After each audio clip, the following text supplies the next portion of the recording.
Bonjour. Comme dans toute bonne émission de radio ou de télévision qui se respecte, il convient d'avoir un générique. Eh bien, mon générique, vous venez de l'entendre. C'est une composition d'Anthony. L'instrument que vous avez entendu, c'est un bouzouki irlandais. Et la musique n'a pas été composée spécialement pour moi, mais pour une séquence de notre court-métrage Le Voyageur Immobile, qui a été réalisé par Morgane Ruby et qui sera diffusé, Dieu seul sait quand, car il y a beaucoup de travail. Voilà, donc je voulais vous parler, vous présenter mon bouquin que vous avez déjà eu l'occasion de voir, je suppose, sur mon blog, peut-être sur ma page Facebook. Café Noir, publié aux éditions Édilivre. Voilà, je le dis parce que comme ça ils seront contents. Voilà, donc c'est un recueil de 9 nouvelles qui abordent différents sujets de l'âme humaine. Je ne me remercie pas, c'est comme ça. Donc la première nouvelle, Adventis, se veut une nouvelle, je dirais, philosophique. Oui, je sais, ça peut paraître un peu prétentieux, mais bon, je pense que c'est le terme qui convient quand même.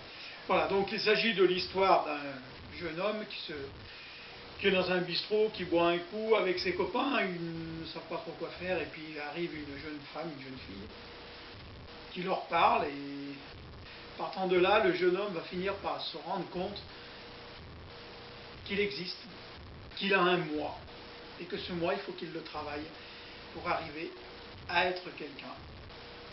Non pas par rapport aux convenances extérieures, mais par rapport à lui-même, ce qui me paraît beaucoup plus important.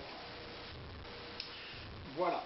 La deuxième nouvelle, 3 ou 4 pas sur la Lune, traite de la folie. Mais qu'est-ce que la folie? Qu'est-ce que la normalité? C'est un texte que j'ai écrit il y a quelques années aussi, et j'avoue que j'ai encore un petit peu de mal à savoir qui est mon personnage. Il est amnésique, certes, mais un amnésique volontaire, un amnésique involontaire. Il cherche à fuir quelque chose, c'est évident. Mais je pense que c'est à chacun de se faire son idée.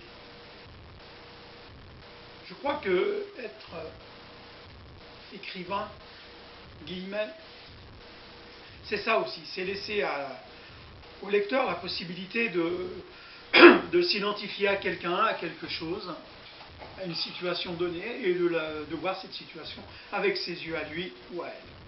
Voilà. Donc, quand vous aurez lu ce livre, vous ferez votre opinion vous-même par rapport à les différents personnages. Je vais rentrer. Troisième nouvelle. Là, c'est suite à une soirée, à un réveillon auquel nous étions conviés, ma femme et moi-même. Nous nous sommes arrêtés dans un bistrot, encore une fois. Ça se passe dans un bistrot, ben c'est comme ça, je n'y peux rien. Quoique si, j'y peux, mais bon. Donc voilà, ça se passe dans un bistrot, et là, les personnages que j'avais rencontrés moi ce soir-là, j'avoue qu'ils m'avaient quand même posé question. Ils étaient 5 ou 6 à boire un verre. J'ai senti une grande solitude, une grande souffrance. Et lorsque je suis rentré le lendemain, je n'ai pas pu faire autrement que de me mettre au clavier et d'écrire cette nouvelle. Je vais rentrer. Nouvelle que je vais mettre en scène pour un concours de théâtre, enfin, concours, festival de théâtre au mois de mai. Festival de Chazelles-sur-Lyon. Voilà. Quatrième nouvelle, le vieux qui tournait toujours à gauche. Là, c'est une nouvelle qui nous parle du racisme. Et je pense qu'il y a différentes sortes de racisme. Il y a le racisme qui est lié à la couleur, c'est comme ça, on n'y peut rien. À la religion, c'est comme ça aussi. Et là, c'est du racisme lié à la bêtise, même si le racisme est forcément lié à la bêtise, là, il l'est encore plus. J'ai pris comme point de départ un monument qui se trouve dans mon village, mais ça n'a strictement rien à voir avec mon village, je tiens bien à le préciser. Mais il me fallait un point de départ, un point d'ancrage, comme on dit. Il est traité sur un mode relativement humoristique, quelque peu cynique parfois, parce que j'aime bien le cynisme. J'ai un petit faible pour Diogène. Un peu d'humour noir, j'adore l'humour noir. Voilà. Nestor, une nouvelle qui nous parle d'une jeune femme, d'une jeune fille en quête d'un amour inaccessible. Ce texte a été mis en scène également, mais dans une version nettement plus courte que celle-ci. Et j'ai beaucoup de plaisir à le voir jouer. Surtout que la personne qui le joue, Aline, l'épouse de François, lui apporte une dimension vraiment très très très intéressante, très humaine, très émouvante. Pourquoi ne pas le dire, puisque c'est la réalité. Mais moi, à chaque fois qu'elle le joue, j'ai des frissons. Ce n'est pas parce que c'est moi qui l'ai écrit, ça n'a rien à voir, c'est parce qu'elle l'interprète vraiment avec beaucoup d'humanité, beaucoup d'humanisme, beaucoup de pudeur en même temps. Ouais, c'est un bon moment de théâtre. Voilà. Lessive. Un texte sur les tocs. Un texte que j'avais écrit spécialement pour Agathe, une jeune comédienne. Et je la remercie d'avoir joué ce texte parce qu'il n'est vraiment pas facile à jouer. Il est même, je pense, il doit être assez compliqué à apprendre.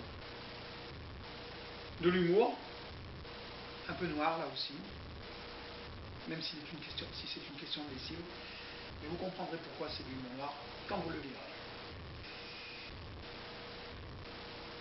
Sinon, une nouvelle qui nous entraîne dans une tranchée pendant la guerre de 14. La guerre de 14, c'est pour moi une énigme. Je n'arrive pas à comprendre comment les choses ont pu se passer de la sorte. Pour moi, c'est vraiment un grand, grand, grand mystère. J'ai écrit cette nouvelle en hommage à mon grand-père, même si lui n'a pas vécu ce que je raconte là, sans quoi ce n'aurait jamais été mon grand-père. Ben oui, il faut quand même savoir qu'il y a des fois dans la vie, on meurt, quoi, et on n'a pas le temps de donner naissance à ses enfants. Hein. Ben oui, forcément. C'est prouvé. Donc, voilà, c'est une nouvelle que j'avais présentée à un concours. J'ai eu le 2e prix au niveau régional. Je n'ai rien gagné. Le 7e, j'ai été classé 7e sur 230 et non pas 280, comme je croyais au départ, 230 participants. Mais ma foi, c'est un plaisir. Ça fait plaisir d'être reconnu, quelque part. Enfin, moi, ce qui m'intéresse n'est pas d'être reconnu, moi, mais au moins que mes textes soient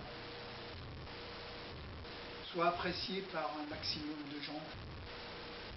Je ne dis pas ça par prétention, mais j'ai besoin d'échanger avec d'autres.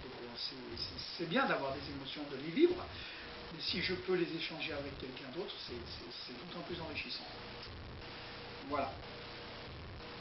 Café Noir, qui a donné son nom au titre du recueil. Café Noir. Donc là, c'est sur la schizophrénie, un personnage un peu ambigu, même très très ambigu, et qui pourrait paraître très très antipathique, et qui finalement ne l'est pas tant que ça, même si, que se passe-t-il? Vous le saurez si vous lisez Café Noir. Enfin, Anjou. Et vous comprendrez en le lisant pourquoi j'ai écrit Anjou. Et non pas la totalité de. C'est une histoire qui est arrivée à mon père. C'est un épisode de sa vie, un épisode particulièrement dramatique, douloureux. Et lorsqu'il m'en parlait, je sentais qu'il avait vraiment les boules, comme on dit. Voilà. Tout est vrai dans ce que j'ai raconté dans l'histoire de Anjou. C'est la famille, la rédaction que mon père avait écrite, tout est réel, tout est vrai, tout est réel. Vous remarquerez, lorsque vous aurez lu Café Noir, que chaque nouvelle est écrite à la première personne du singulier. C'est fait exprès. Moi, ça me permet de mieux cerner mes personnages. Et j'espère que ça permet aussi au lecteur de mieux s'identifier au personnage, de mieux se l'accaparer, de mieux vivre ce que le personnage raconte. Voilà, bon, je ne vais pas vous en dire plus, je ne vais pas vous bassiner davantage. Je vous remercie de m'avoir accordé quelques instants d'attention. J'aurais aimé que vous me posiez des questions, mais je connais votre timidité maladive et je ne peux pas vous en vouloir davantage. Voilà. Par contre, si vous lisez ce recueil, Café Noir, j'aimerais que vous me laissiez vos commentaires sur mon blog ou sur ma page Facebook. Je voulais vous lire. C'est pour moi très important d'avoir un retour, parce que si c'est uniquement pour me parler à moi-même, j'ai l'impression de radoter un peu. C'est pas vraiment agréable. Je sais bien que j'ai quelques cheveux blancs, mais j'ai encore un peu de lucidité dans la tête, donc merci de m'en faire part. Voilà, bon, bah écoutez, je vous souhaite une bonne soirée, une bonne nuit, une bonne journée. Je ne sais pas à quel moment vous allez regarder ça. Donc, voilà. À bientôt. Et merci de votre écoute et de votre patience.